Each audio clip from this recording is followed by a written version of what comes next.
everyone, my name is Steffi. I'm the head of the livestock division in Abricot, and today we'll be discussing the factors to consider before selecting new breeds. So poultry breeds refer to a variety of domesticated birds that's specially grown for either meat production, egg production, or for both for meat and egg production. Each breed has a specific set of characteristics that makes it different from the next breed. So no two breeds are exactly the same, and they all have their advantages and disadvantages. This also means that there's nothing like a perfect breed. So going into the factors that we have to consider, the first factor I want to discuss is the purpose and market demand. What exactly is your purpose? What are your goals? What are your objectives? What do you want to achieve? In a sense, well, do you want to have a broiler farm for its production? Or do you want to have a layer farm for egg production? You should also consider the market demand when you are focusing on your purpose. Your market demand, you are looking at the demand-supply dynamics. You are also looking at the customer preference. In some areas, they don't like to buy old white layers. They rather buy old brown layers due to superstitious beliefs. So you also have to know what is the market demand in your area, and you have to understand the prices of these products that you're about to sell in your area. So your purpose as well as your market demands are very, very vital. Once you have sorted out your purpose, the next phase we speak about this factor number 2, climatic conditions.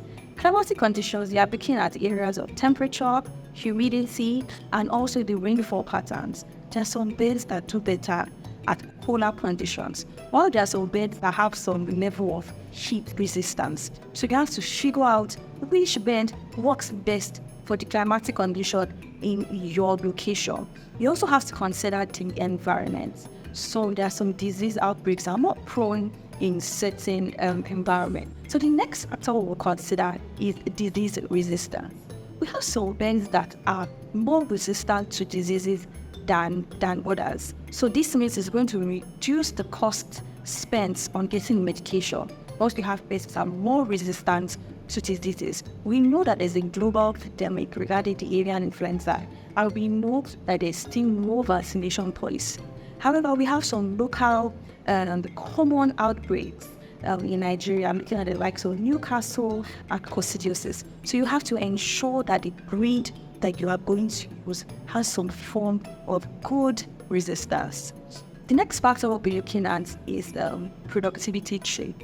Productivity traits that you'll be looking at is, what is the volume of eggs I can get over time? What is the quality of the eggs I can get over time?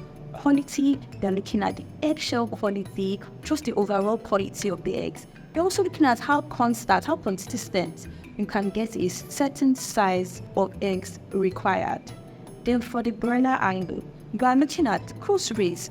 How easy, how efficient is the bird able to convert feed into meat? That's your feed conversion ratio. So these are some productivity traits that you have to look at before purchasing either your broiler or your layer.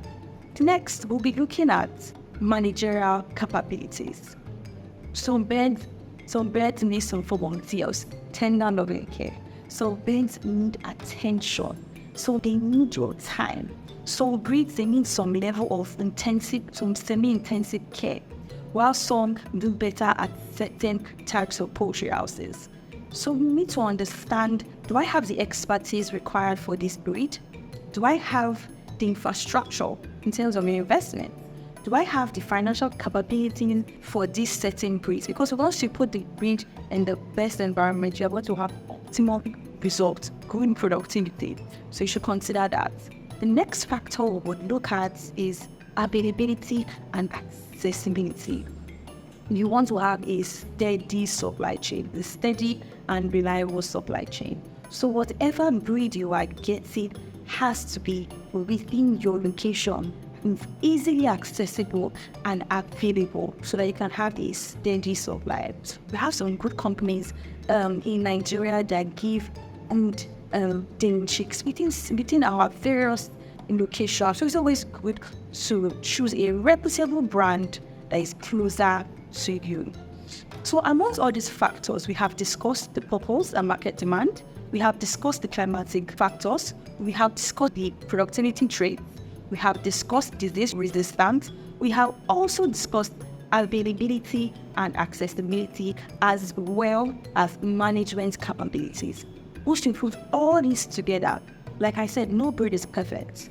But however, you can be able to streamline everything into one particular breed and say, okay, this breed will be the best breed based on all the factors being considered. You cannot go, for example, Mr. A in Kaduna is doing fantastic work with a certain breed.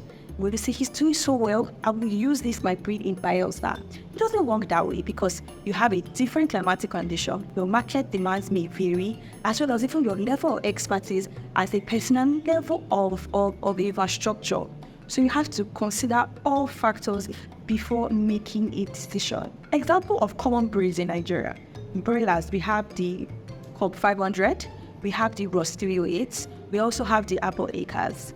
Then in terms of layers, I would have said number 1, number 2, number 3, Issa Brown, because according to statistics, Issa Brown is used by a majority of Nigerians. So number 1, Issa Brown, number 2, we have the Highline Brown, and then the third one, we have the Amberlin.